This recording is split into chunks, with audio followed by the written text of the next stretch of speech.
Sebelum kita mendengarkan firman Tuhan, ada baiknya kita berdoa. Ya Bapa yang di surga, pada hari ini kami datang di hadapan-Mu dengan rendah hati yang penuh syukur. Terima kasih karena Engkau telah memelihara hidup kami dan memperkenan kami dalam mendengarkan firman-Mu. Tuhan, bukalah hati dan pikiran kami agar kami mengerti kebenaran-Mu dan Roh Kudus menuntun kami sehingga kami mendengar hati ini bukan hanya menyembah Tuhan, tapi mengubahnya dalam hidup kami. Dalam nama Tuhan Yesus kami berdoa. Amin. Khotbah kita pada hari ini terambil dari 1 Petrus 2 ayat 9 sampai 10. Saya akan membacakannya untuk kita semua.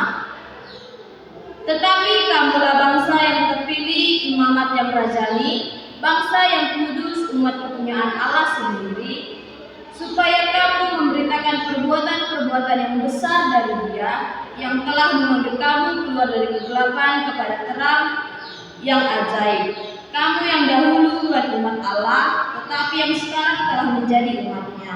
Yang dahulu tidak dikasihinya, tetapi yang sekarang telah beroleh belas kasihan.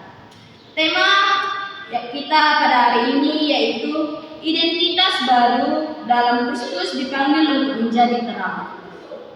Setiap orang membutuhkan identitas yang jelas untuk menjalankan hidup.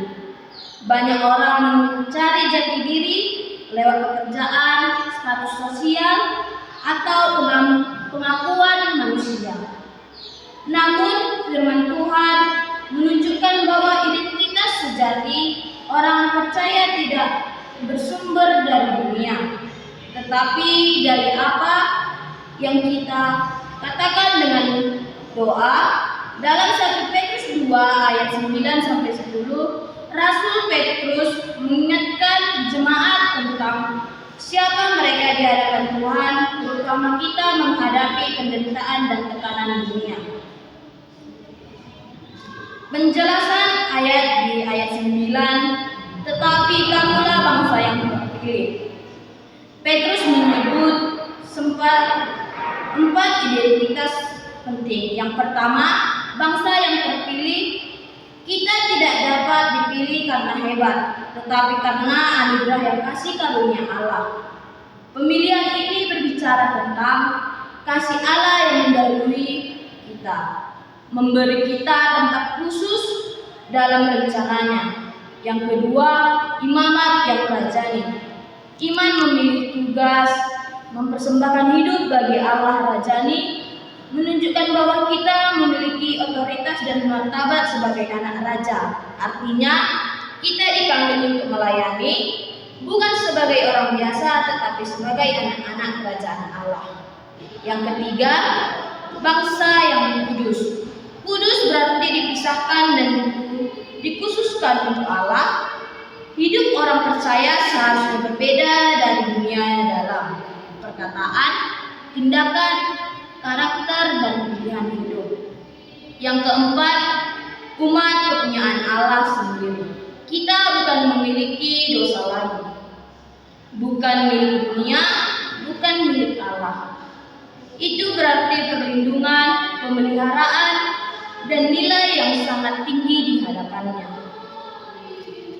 Tujuan identitas ini supaya kamu memberitakan perbuatan-perbuatan yang besar dari Dia.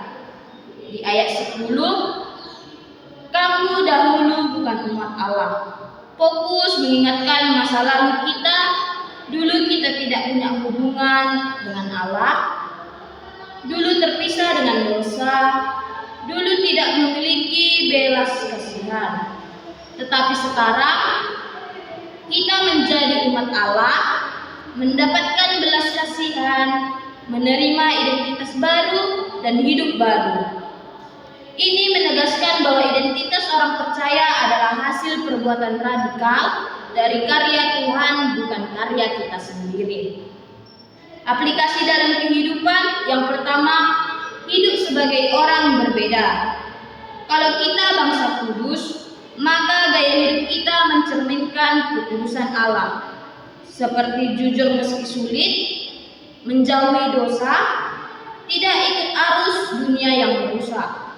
Yang kedua, menjadi saksi Kristus setiap hari. Kita ada di dunia memberitakan perbuatan Tuhan. Yang pertama itu lewat tutur kata yang membangun, yang kedua lewat tindakan, yang ketiga lewat sikap yang mencerminkan, yang keempat Kristus di sekolah, kampus, rumah, bahkan media sosial. Yang ketiga, jangan lagi hidup seperti orang yang tidak punya tujuan. Di sini kita harus bersyukur atas identitas baru. Yang keempat, Allah memanggil kita untuk menjadi terang di tengah-tengah kegelapan. Di sini kita menyadari bahwa misi Allah dalam diri kita. 1 Petrus 2 ayat 9-10 mengingatkan kita bahwa identitas orang percaya bukan ditentukan dunia, tetapi oleh Allah sendiri. Kita adalah bangsa pilihan imamat rajani, bangsa kudus, umat kepunyaan Allah. Karena itu, kita dipanggil untuk hidup, berbeda menjadi terang, membawa kasih Tuhan dan memberikan karyanya. Kiranya kita semua hidup sesuai identitas baru, menjadi sahabat Kristus dimanapun. Mari kita bersatu dalam doa. Tuhan Allah Bapa kami bersyukur untuk firman-Mu yang telah mengingatkan kami bahwa kami adalah bangsa pilihan, imamat rajani, bangsa yang kudus dan umat kepunyaan-Mu sendiri. Ajarlah kami hidup sesuai dengan identitas yang Kau berikan, menjadi terang dan saksi-Mu dimanapun kami berada. Biarlah firman yang kami dengar hari ini bertumbuh dalam hidup kami dan menghasilkan buah kebaikan, kekudusan, dan kasih. Sebelum kami mengakhiri ibadah kami dan kembali kami ke aktivitas kami masing-masing, kiranya kenyataan dan damai sejahtera-Mu tetap tinggal dalam hidup kami. Tuhan, jagai kami dari yang sengaja yang jahat, dan kuatkan langkah kami dalam menjalani hari-hari ke depan.